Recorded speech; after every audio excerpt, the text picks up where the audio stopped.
Om Namo Devaya. ॐ नमो भगवते वासुदेवाय Om न- Namo Bhagavate Vasudevaya. ॐ नमो भगवते वासुदेवाय Narayanam Namaskritya Naram Chaiva Narottamam Devim Saraswati Vyasam Tato Jayam Udiriye Nashtaprayeshu Bhadreshu भद्रेषु Nityam Bhagavata Sevaya सेवया Bhagavati Uttama Shloke लोके Bhaktirbhagavati भक्तिर्भवति Nashtaki नैष्टिकी कृष्णाय वासुदेवाय Devaya Devaki Devaki Nandaya Cha नन्दनाय च Nandagopalaya नन्दगोपाकुमाराय Govindaya गोविन्दाय नमो Namo नमः। Namaha. Hare Krishna. So, we'll start reading the shloka from first canto, 9th chapter, 27th shloka. Dana dharman raja dharman दानधर्मान् रजाधर्मान् moksha dharman vibhagasha मोक्षान् धर्म विभागशः stri dharman bhagavad dharman श्रीधर्मान् भगवद्धर्मान् samasa vyasa yogataha. समासाव्यासयोगता। Krishna translation. He then explained by divisions acts of charity, the pragmatic activities of a king, and activities of salvation. Then he described the duties of women and devotees both briefly and extensively. Purport by His Divine Grace Srila Prabhupada. Prabhupada ki jai. To give charity is one of the householder's main functions, and he should be prepared to give charity at least 50% of his hard earned money. A brahmachari or student should perform sacrifices, a householder should give charity, and a person in the retired life or in the renounced order should practice penances and austerities. Those are the general functions of all the ashramas or orders of life on the path of self realization. In the brahmachari life, the training is sufficiently imparted so that one may understand that the world as property belongs to the Supreme Lord, the personality of Godhead. No one, therefore, can claim to be the proprietor of anything in the world. Therefore, in the life of a householder, which is a sort of license for sex enjoyment, one must give in charity for the service of the Lord. Everyone's energy is generated or borrowed from the reservoir of energy of the Lord. Therefore, the resultant actions of such energy must be given to the Lord in the shape of transcendental loving service to Him. As the rivers draw water from the sea through the clouds and again go down to the sea, similarly, our energy is borrowed from the supreme source of the Lord energy and it must return to the Lord. That is the perfection of our energy. The Lord, therefore, in the Bhagavad Gita, 9 chapter 27 shloka, says that whatever whatever we undergo as penance, whatever we sacrifice, whatever we eat, or whatever we give in charity must be offered to Him, the Lord. That is the way of utilizing our borrowed energy. When our energy is utilized in that way, our energy is purified from the contamination of material inebrities, and thus we become fit for our original natural life of service to the Lord. Prabhuji, it's a long one. Should I continue till the end or do we want to do one paragraph Yes, each? Prabhuji. One paragraph is a good idea. Please go ahead. Explain Hare Krishna. whatever you want to share. Yes, Prabhuji, not much. Prabhuji, here Prabhupada is saying what in different ashramas, what is our duty in different ashramas. He is explaining. So, a brahmachari during a brahmacharya ashram, his training is such that he his job is to perform the yagyas and spread the knowledge of God to people. For the householders, the the prescribed duty for householders is that when, because we are earning money and keeping money, is that ideally 50% of what we make should be um, given back to Lord Krishna. So the example for this is and one more, and then later on it said that in, I think third ashram was also said somewhere, householder's life, and no, this is only so brahmacharya and the grahastha ashram is explained that what are the duties for them, and then yeah, renounce order. Thank you, Prabhuji. One should practice penances and austerity. So that is the prescribed duty for the retired life, that one should practice penances and austerities. So like this, if we follow these rules given properly in the scriptures, then there will be complete harmony in how things are run in the society. But that is not how things happen.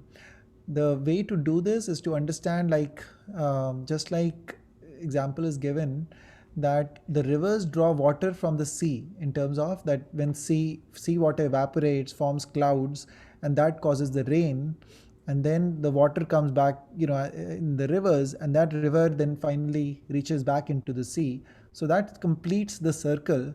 So similarly, everything that is there in this material world is from Lord Krishna.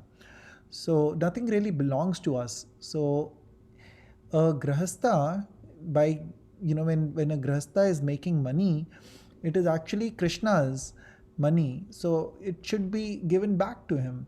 So it is not ours. We are as grahasthas, our position is such that there is a percentage that we can keep to maintain the family, a little bit for savings, but here it is said that 50% of it should be given back to Krishna or in charity. So that is the right way of living. It's easier said than done. And later on, the Bhagavad Gita shloka is mentioned 9.27, that this is that one. Yad karoshi, yad ashnasi, yad jahoshi dadasi, yad tapasvasi kaunteya, tad kurushva madarpanam. That everything that is being done is should be given back or offered back to Lord Krishna, as everything is his.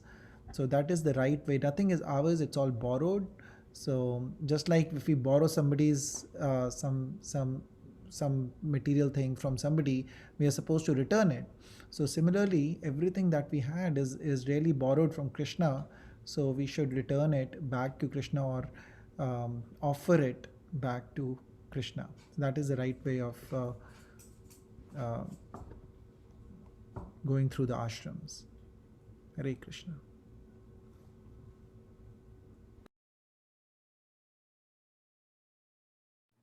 Thank you, Prabhuji. Thank you for sharing. Very nice. Anybody else would like to share any points from here? Hare Krishna, Prabhuji. When Prabhuji was explaining, I could think of the first shloka from Ishopanishad, Ishavasham Idam Sarvam. That also states that there is nothing that belongs to us, and nothing that belongs to us, and everything belongs to Krishna, and everything inanimate or animate comes from Krishna. Hare Krishna.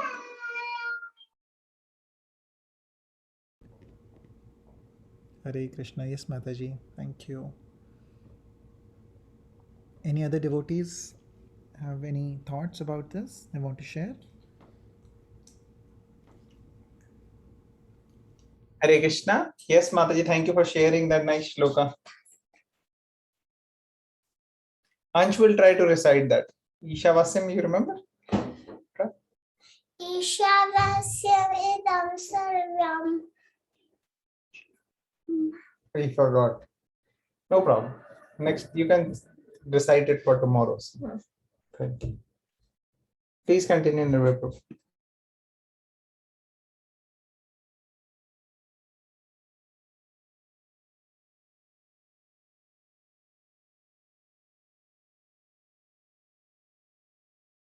So we'll go to the next shloka or next paragraph, I mean. Hare Krishna. Yes, Prabhuji, we have to do the next one. Who would like to read the next paragraph? Raj Dharma. Okay, I can read. Raj Dharma is a great science, unlike modern diplomacy, for political supremacy. The kings were trained systematically to become munificent and not merely be tax collectors. They were trained to perform different sacrifices only for the prosperity of their subjects. To lead the prajas to the attainment of salvation was a great duty of the king. The father, the spiritual master, and the king are not to become irresponsible in the matter of leading their subjects to the path of ultimate liberation from birth, death, disease, and old age. When these primary duties are properly discharged, there is no need of government of the people by the people. In modern days, the people in general occupy the administration by the strength of manipulated votes, but they are never trained in the primary duty of the king, and that is also not possible for everyone. Under the circumstances, the untrained administrators play havoc to make the subjects happy in all respects. On the other hand, these untrained administrators gradually become rogues and thieves and increase the taxation to finance a top-heavy administration that is useless for all purposes. Actually, the qualified brahmanas are meant to give direction to the kings for proper administration in terms of scriptures like the Manu Samhita and Dharma Shastras of Parashar. A typical king is the ideal of the people in general. And if the king is pious, religious, chivalrous, and munificent, the citizens generally follow him. Such a king is not a lazy, sensuous person living at the cost of the subjects, but alert always to kill thieves and dacoits. The pious kings were not merciful to dacoits and thieves in the name of nonsensical ahimsa, non-violence. The thieves and dacoits were punished in an exemplary way, so that in the future no one would dare commit such nuisance in an organized form. Such thieves and dacoits were never meant for administration as they are now. Hare Krishna. So here Prabhupada is mentioning Raj Dharma is not like ordinary mundane politics like we practice now, where in the name of democracy, a useless person comes who is not trained properly to take care of the society, to take care of the people. See, everywhere you go, there is training needed. You become doctor, engineer, you become an army person. Everywhere you need training. But for politician, no training. How is that possible? Until and unless you're not properly trained, you won't be in a position to do this.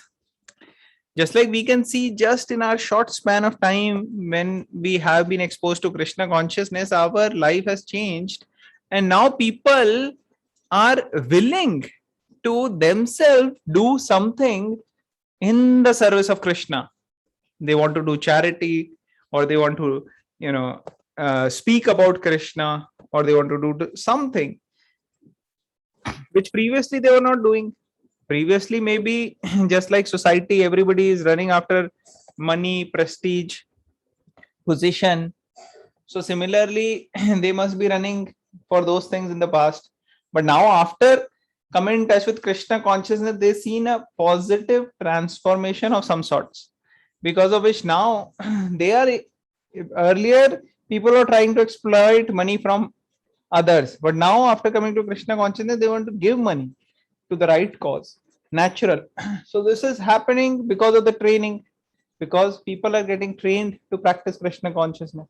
So this is the kind of training which one has to try to practice in any field. If one has to become a politician, he has to have that attitude. Just like when one is not in the army, his routine may be different, his priorities may be different. But when one takes admission in the army, he becomes even more patriotic and even more, ready to be able to give his life to the country. So like that, one gets trained in various ways. Similarly, in any profession, there may be risk. Like for example, in medical field now, this coronavirus came, so there is a risk. The doctors, if they go to treat the patient and they catch COVID, that can be dangerous. But still, because there is a training, they want to do it for the service of the people, society, community.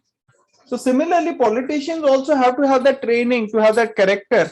If they don't have a proper character, they won't be able to actually do good for others. And Prabhupada is beautifully written. Just by people trying to vote, I mean, how can there be a qualification just by voting? That is how democracy is based upon, but not on the training. So these people have to be trained. And there also Prabhupada is mentioning, not everybody can be trained in this science. If somebody has a Vaishya propensity of making money, that person is not going to be able to protect people. He will not be able to give his ready to be able to give his life for others. Kshatriya means they should be able to give their life for others. So that everybody may not do. Does it make sense? Yes, Prabhuji. So Prabhupada is mentioning that these are the qualities this person should have. Then they can be the kings. And Prabhupada is again criticizing so-called ahimsa or non-violence. It's nonsensical, he's saying. Why? Because violence has a proper utility.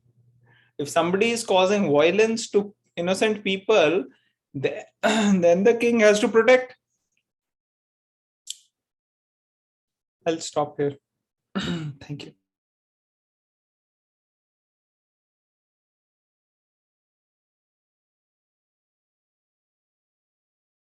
Hare Krishna. Thank you, Prabhuji. Thank you for explaining that. Any other devotees have any points to make over from here?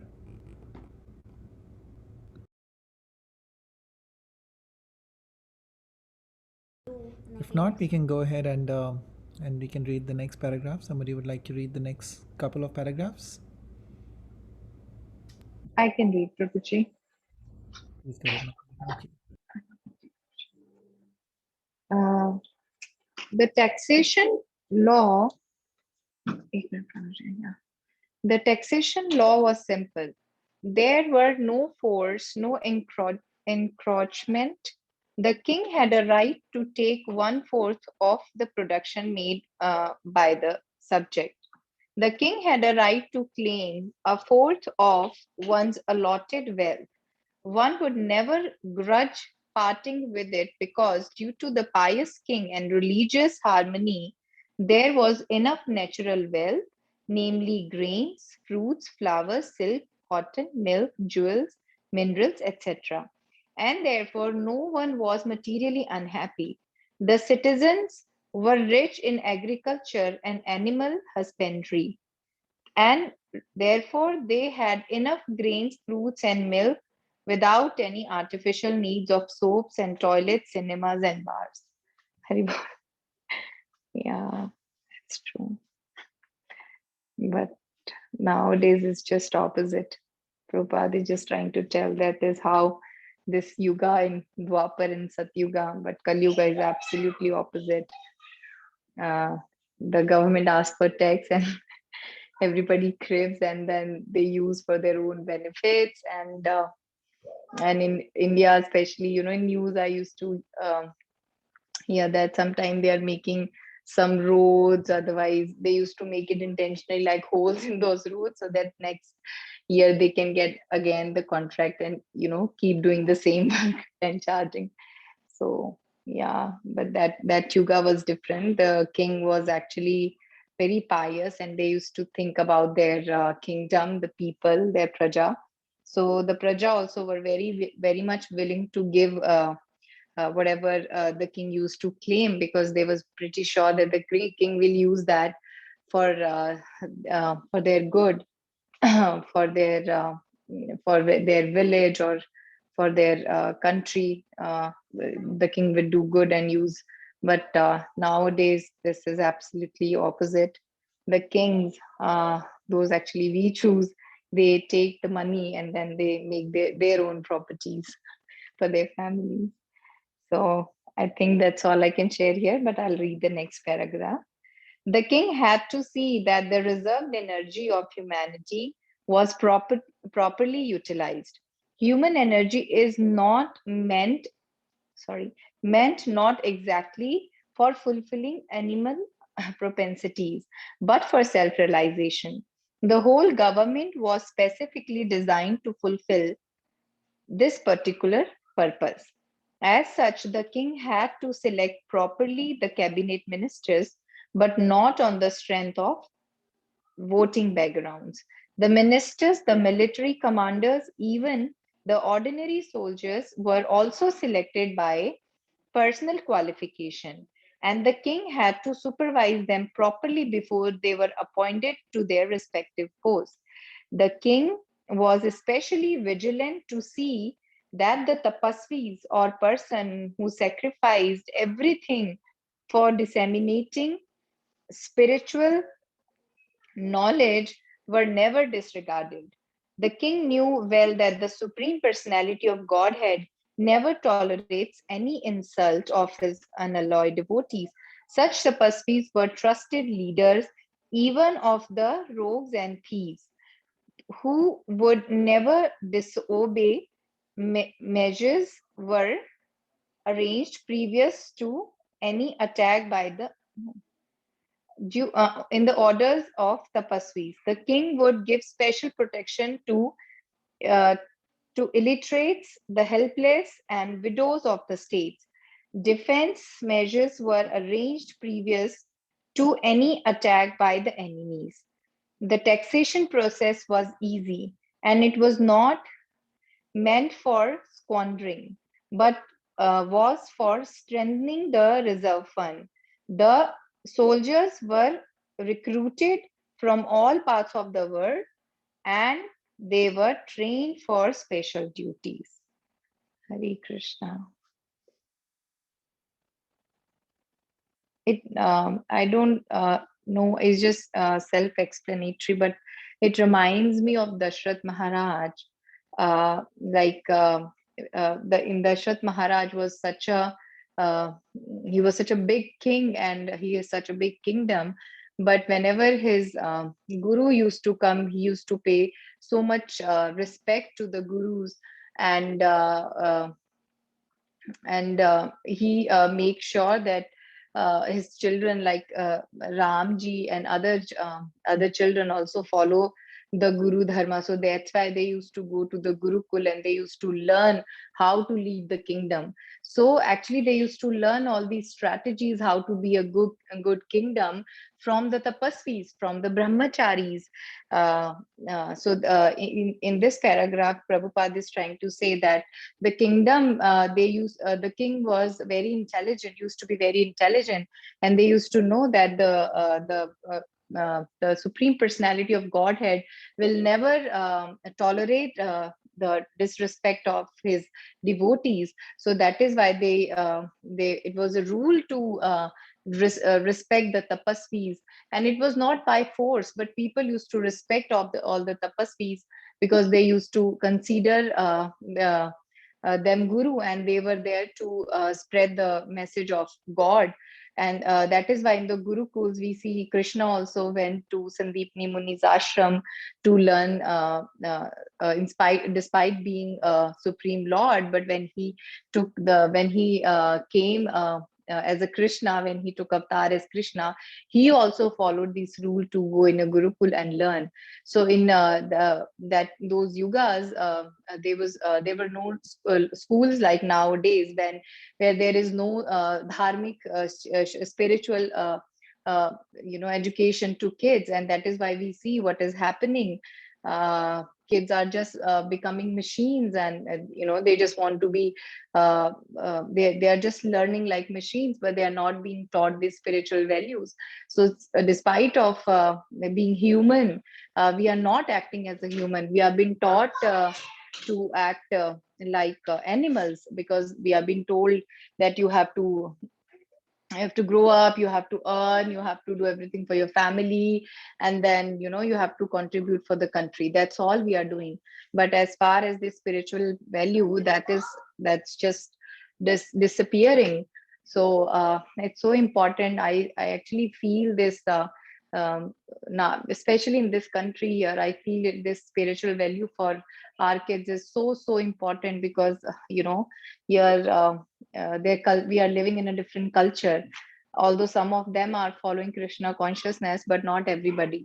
So staying in this culture, kids are more influenced by their friends, their surroundings. So it's so important for them to learn it from a very childhood. In India, it's still not the case. I mean, still people are following religion, although they are not following. They are just following what they feel like for the comfort, like karma kanda. But still, people are little religious in India.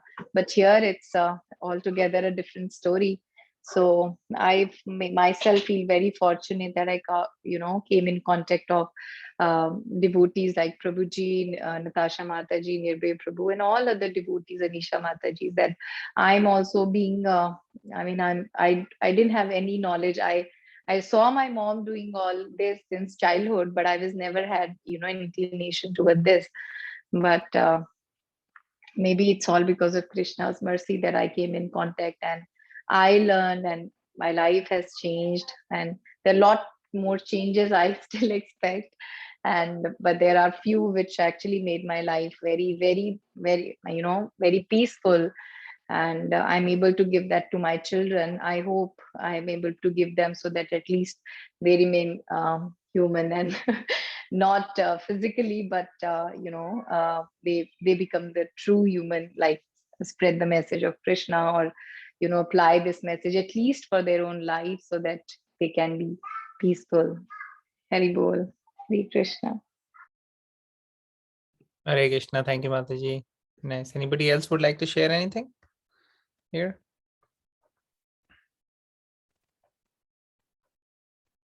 Okay. Who would like to read the next one? Any volunteers to read the next? You have to read from here as far as this paragraph. Hare Krishna, I can read. Hare Krishna. Yes. As far as salvation is concerned, one has to conquer the principles of lust, anger, unlawful desires, avarice, and bewilderment. To get freedom from anger, one should learn how to forgive. To be free from unlawful desires, one should not make plans. By spiritual culture, one is able to conquer sleep. By tolerance only, one conquer desire and avarice. Disturbances from various diseases can be avoided by regulated diets. By self-control, one can be free from false hopes, and money can be saved by avoiding undesirable association. By practice of yoga, one can control hunger, and worldliness can be avoided by culturing the knowledge of impermanence. Dizziness can be conquered by rising up, and false arguments can be conquered by factual ascertainment. Talkativeness can be avoided by gravity and silence, and by prowess, one can avoid fearfulness. Perfect knowledge can be obtained by self-cultivation. One must be free from lust, avarice, anger, dreaming, etc., to actually attain the path of salvation. Hare Krishna. Hare Krishna. Do you would like to share? These are actually very profound observations, and they tell a person the way to live a spiritual life. Spirituality is actually, from what I understand, is not only meditating upon the Supreme, but it is also developing good qualities within oneself. A person who is spiritual will not have bad qualities like anger, lust. He will not desire worldly material things and worldly things. He will be free from deception. He will avoid hurting anybody.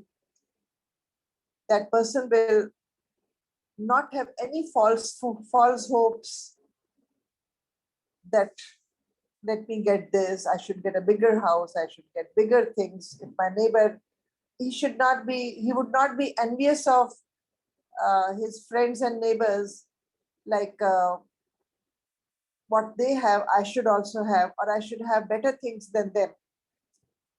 But that person will be more forgiving in nature, will be regulated in speech and in everything he does, like eating, sleeping, wanting,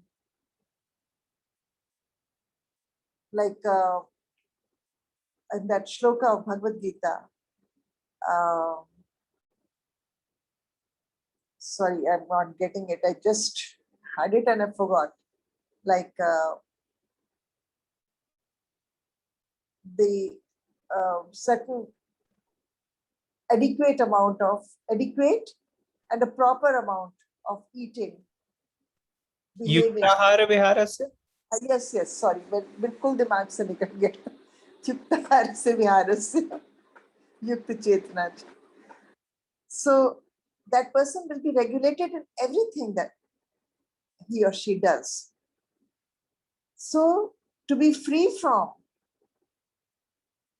lust, anger, desires, deception, and bewilderment, that person is sure to get salvation.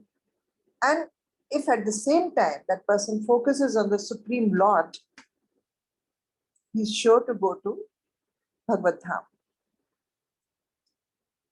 And there are ways of doing it. By reading spiritual literature, by avoiding certain people who are not spiritual and who are more worldly in their behavior, by talking only of spiritual things and having such association that you will avoid any unnecessary talk or prajalpa. One can control oneself. If one does not find adequate or proper subjects to talk, then that person should remain silent instead of indulging in useless talks.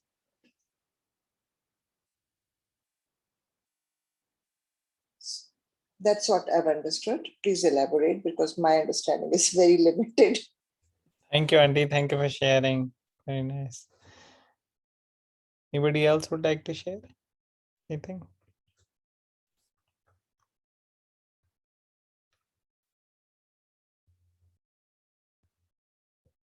So here in this paragraph, there are so many different points, like Mataji explained, are mentioned. So conquering all these different urges, like we read in Nectar of Instruction, they are being mentioned: lust, anger, desires, avarice. And one thing Prabhupada is mentioning here is, to get freedom from anger, one should learn how to forgive. So, can anybody elaborate on that further?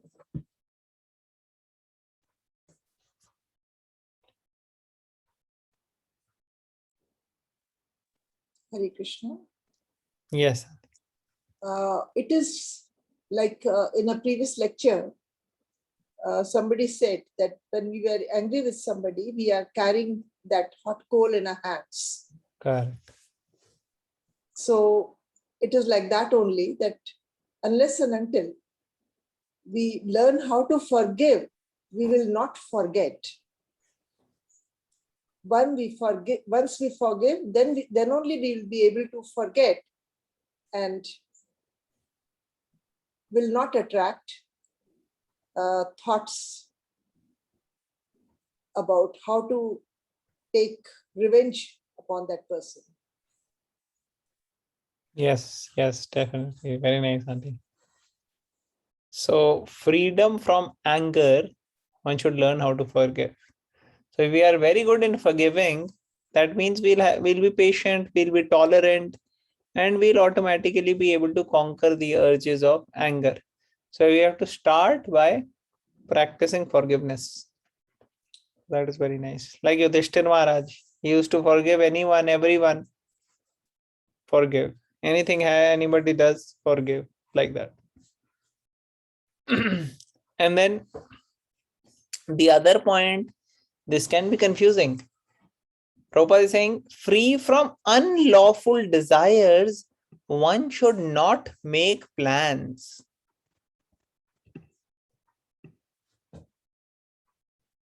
So is there anybody here who doesn't make plans?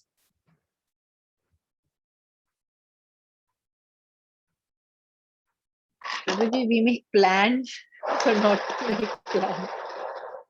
Plan to not make plans. So here Prabhupada is saying one should not make plans. So how to understand this?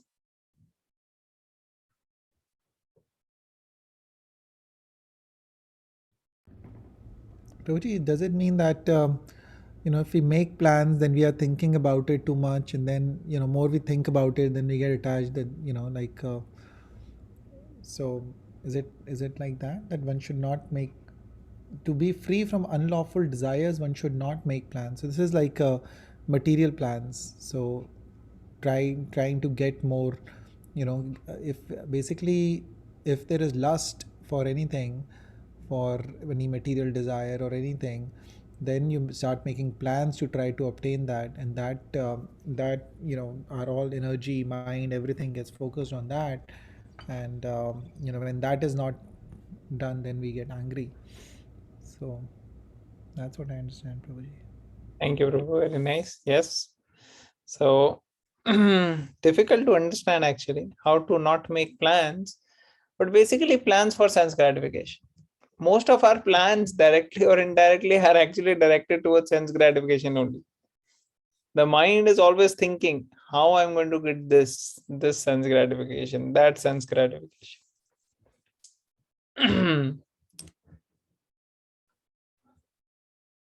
The interesting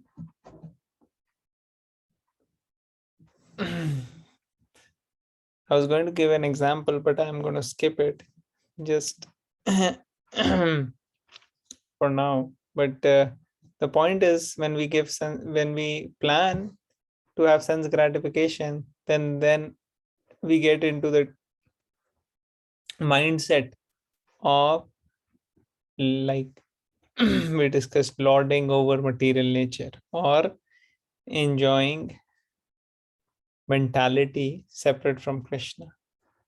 So that enhances further the unlawful desires. So not to plan like that. But when it comes to planning for executing the order given by the spiritual master, then for that one has to plan.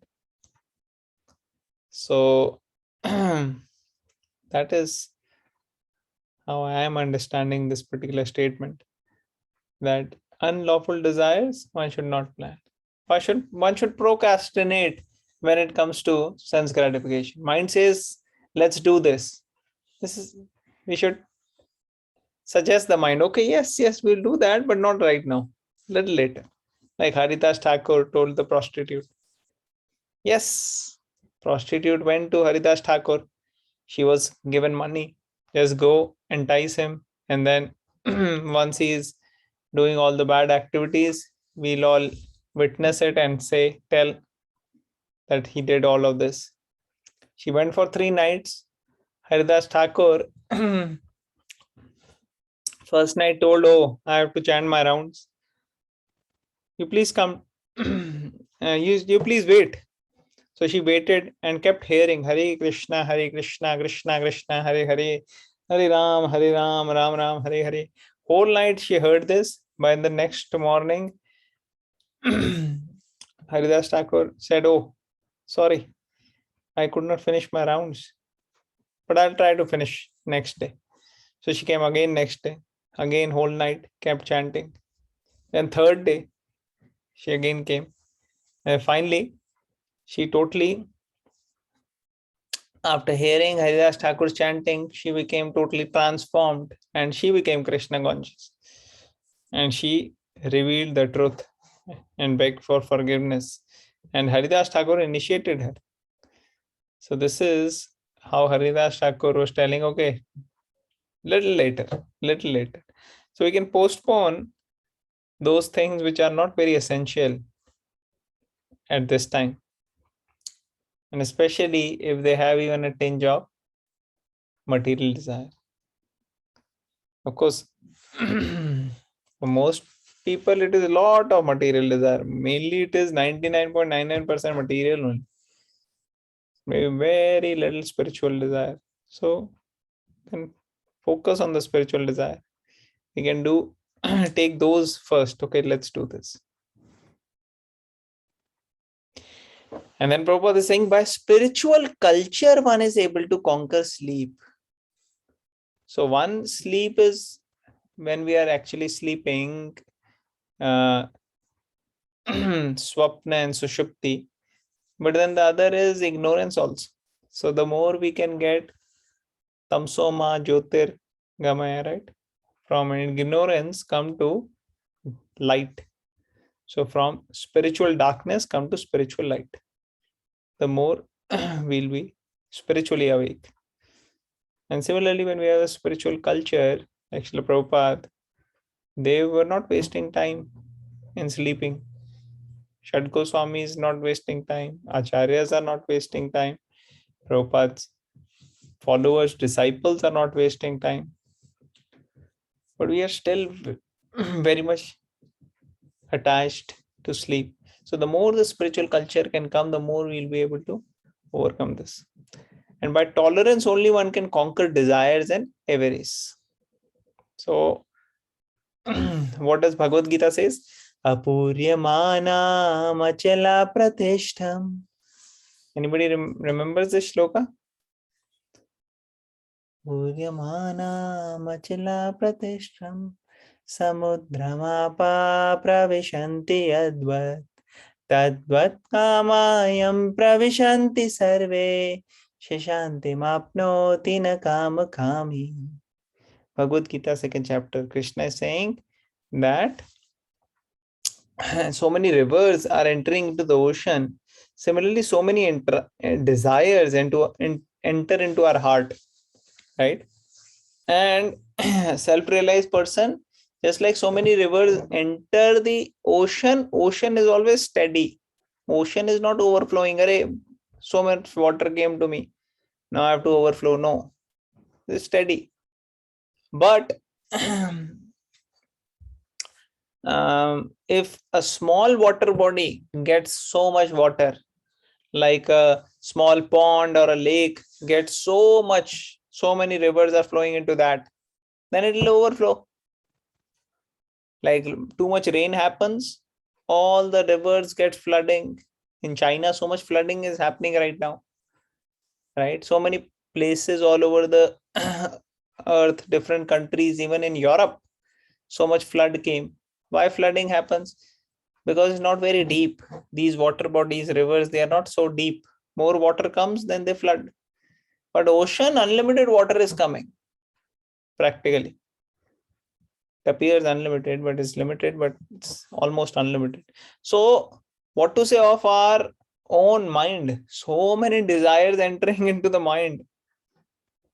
So one who tolerates those desires, who's basically one who is spiritually deep, can tolerate.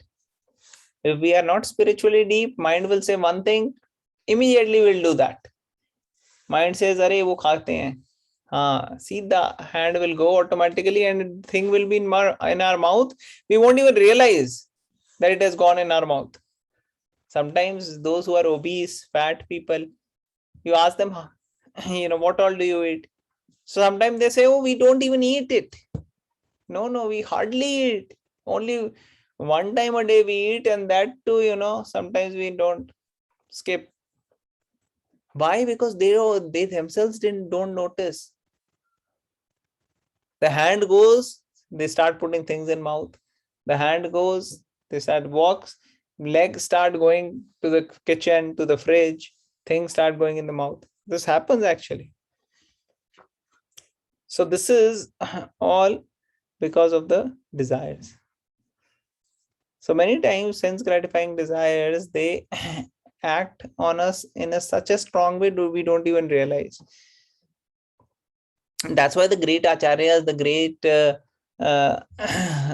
devotees, they are thinking, because they are now spiritually advanced, even a small thing they are doing, they are thinking, I am doing so much sense gratification.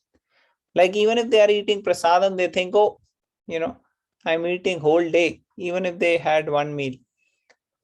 And for us, we are constantly eating, and if 2-3 hours we don't eat, 4 or 5 hours, then we are like, oh, aaj to bahut tapasya kiya, did so much austerity. In Ekadashi only, if we have to stay away from grains, it's a big austerity. In Chaturmasya, if somebody says, oh, don't take green vegetables, don't take milk, don't take curd on one month, then we are very calculative. Should we follow this? Should we not follow this? We have very difficult situation in accepting even simple things. So this is conquering desire. Tolerance is needed to conquer the desire. Tolerate the desire. When desire comes, okay, postpone it for a little. And disturbances from various diseases can be avoided by regulated diets. So Prabhupada mentions many places diseases, diet correlation is there. And we see it, By self-control, one can be free from false hopes, and money can be saved by avoiding undesirable association. So if you have self-control, then we can be free from so we have a lot of hopes for basically material things, light on. And that's where we waste money also. So that can be saved. And of course, we'll avoid undesirable association. And then if we practice yoga, one can control hunger, and worldliness can be avoided by culturing the knowledge of impermanence. So like Mataji mentioned, yoga means bhakti yoga here, 6th chapter, right? Everything in balance. So one can balance eating, sleeping, and all of that by practicing bhakti yoga. And worldliness can be avoided by culturing the knowledge of impermanence. So we have worldly desire, we've been, mundane, materialistic mentality is there. So when we understand that nothing is permanent, all these things are temporary, then we focus more on what is permanent, and then we won't be caught up in worldliness. And then finally he is saying dizziness can be conquered by rising up, and false arguments can be conquered by factually ascertainment.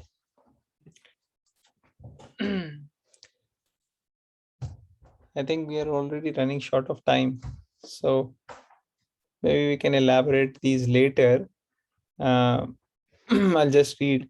Talkativeness can be avoided by gravity and silence. So great devotees, Prabhupada and others, even right now when you talk to advanced devotees, every word they speak is very deep and has a lot of meaning. They don't speak, frivolously, like just mundane things, loose talks. They don't do that. They have a lot of gravity. And by prowess, one can avoid fearfulness. Perfect knowledge can be obtained by self-cultivation. One must be free from lust, avarice, anger, dreaming, etc. to actually attain path of salvation. So very good paragraph to kind of make notes of, because each one of these points is very, very important. So I think I will stop here. If any of the devotees would like to share anything, please go ahead.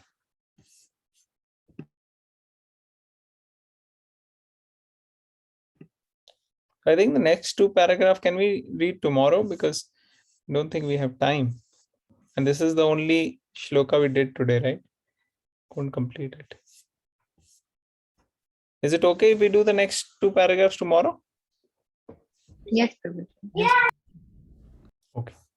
So I think we'll conclude here. Srimad Bhagavatam ki jai. Jai. Prabhupada ki jai. Jai.